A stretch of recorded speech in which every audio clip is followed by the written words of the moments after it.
Hi guys, and welcome to Big Girl Gaming.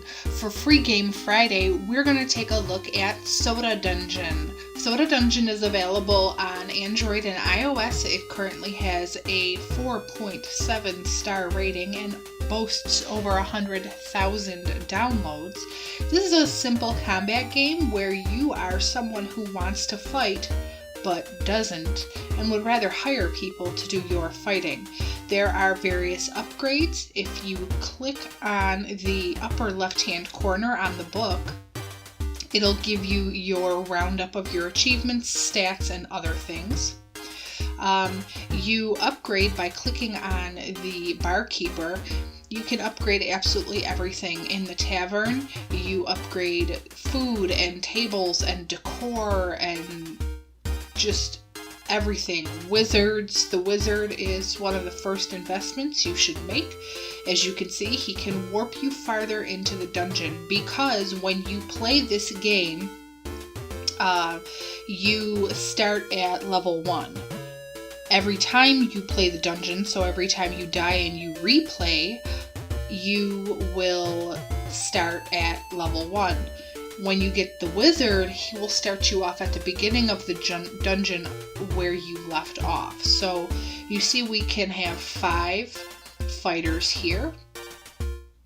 I'm going to go ahead and hire the 5 that we have. So Conjurer, she's new, wields arcane powers. I'm going to hire her.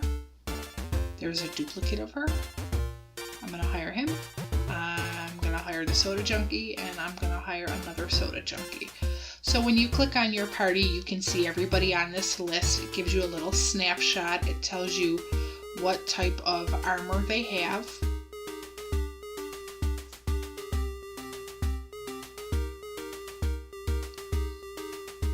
Okay, then you can click on the wizard.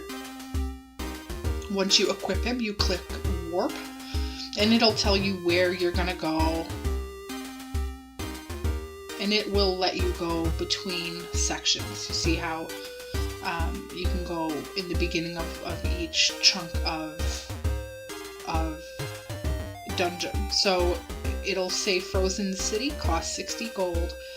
I'm actually going to go back to 40 because I skipped that entire line. So it'll tell you how much it costs. Click go, click yes, and then you'll go. They'll give you little tips. And then here we have it. I do have it on autoplay for the sake of the tutorial or the sneak peek. You can pick auto or turn by turn. Then they give you branching paths. You can pick one or you can keep going. Now here I'm going to warp to 49. You never know where you're going to warp. So I'm going to let this battle finish. You can see the line on the upper edge of the screen. If you don't complete that line and you die somewhere in between, you will have to start that line over. So we're just going to go ahead and we're going to finish this battle. The animation's really cool. It's really simple. I do have a Samsung Galaxy S6. I don't have a tendency to have overheating issues, but nonetheless, it doesn't even make the back of the phone warm. It does auto-save. There are some upgrades you can pay for, but what I like about this game is that, let's pick a treasure. We got another shark shield. Okay. You can pay for these upgrades, but you can also pay for them in-game currency, meaning, there's no microtransaction.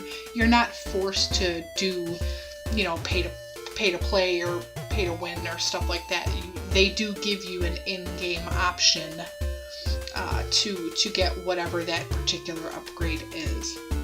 So we're going to go ahead and finish this battle. Oh, we won, so we're going to keep going. The characters are really cool. There's all sorts of monsters. They do all sorts of stuff. Like I said, you can upgrade like the food and the pop and that. When you upgrade the soda, that makes a difference on the availability of fighters to you. So every soda you upgrade, and when you click on the soda, it'll give you a snapshot of what type of person it will attract. You have a better choice or a better chance of getting that upgraded fighter. Same thing with the tables and chairs. Without tables and chairs, no one can sit in the tavern, so you won't collect any fighters. We are winning. Wow, I got one person left and we're winning. Oh, and they killed me.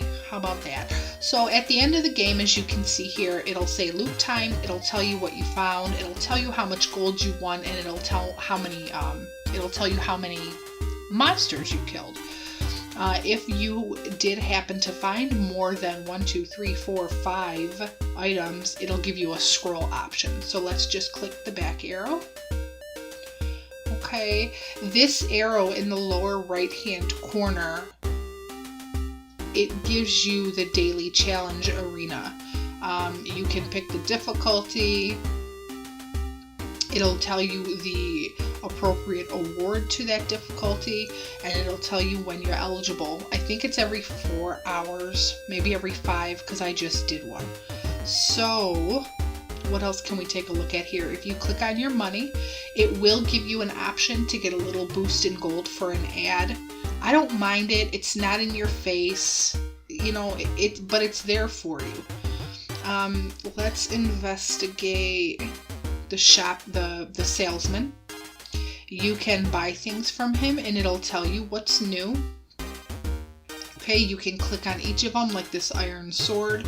You can click on them and they tell you what you get, how many attack points or defense points or what that it has. But my only advice to you is before you go purchasing from him,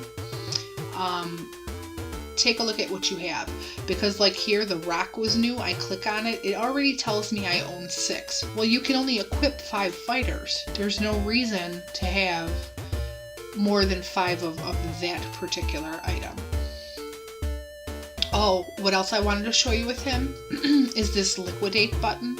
If you click on it, I'm not going to click yes, but when you click on it, the liquidation option unlocks when you reach a certain level. When you click on it, it will get rid of everything in excess that you cannot use. Like I think I have like 9 wooden swords. I can only have 5 fighters, so I have 4 extra. By clicking that liquidate button, it will automatically get rid of anything you cannot use. So that's a nice feature. There's a question mark feature here, but it says it will only be available when the portal outside is active. Okay. So there's a little snapshot. You saw some of the gameplay. Like I said, you can click on each of these people. It'll tell you about them. It'll tell you how much it costs to hire them. It's worth a look. It's a cute little game. I like how you can either auto it or turn by turn it. It's a pretty spiffy little time waster, and I think it's really worth taking a look at. It's free. Download it, give it a shot. I picked this one this week because I ran a poll on Twitter and it was, do you want to see a PC game or do you want to see a mobile game? And the mobile game was the one that won. And so we went with this one. Follow me on Twitter for stuff like that because I like to hear from you guys and get your opinion and do what you want to see. So that's why this was chosen today. I do like the free game Friday. I think it's a good idea. Not everybody can spend money on games. And I understand people's financial situation. And believe you me when I tell you that I'm not rolling in money. I am not rolling in money. And it's nice to see those free options out there and have someone else trudge through them for you, because there's so many free options out there. It can get really daunting, and then you don't find the good games. You find all the copycats and, you know, the rip-offs and stuff like that. So there are good free games out there. Sometimes it can take a little bit of research, but there are good free games out there. What else did I want to say? It is by Armor Games. It's a top developer. There are the achievements. It does have leaderboards via Google. And the last update was February 19th of 2016, so it was most recently updated. There are the arena battle options I talked about. You can choose the dungeon paths, which I talked about. The gaining the gold, you use it to hire, purchase, and upgrade the tavern. That's pretty much it, guys. I'm gonna leave that here. Take a look. It's worth a shot. It's free. If you hate it, delete it. But give Armor Games some support there and take a look at this game. So don't forget to follow me on Twitter so you can partake in the next poll for next Friday's Free Game Friday. Other than that, my contact information is always at the bottom of every single description. And I hope all is well, and don't forget to tell someone you love them tonight. Bye, guys. Backpack comes up. It tells you about what you have. You can drop things, throw things, unequip things. When you get seeds, you can plant them.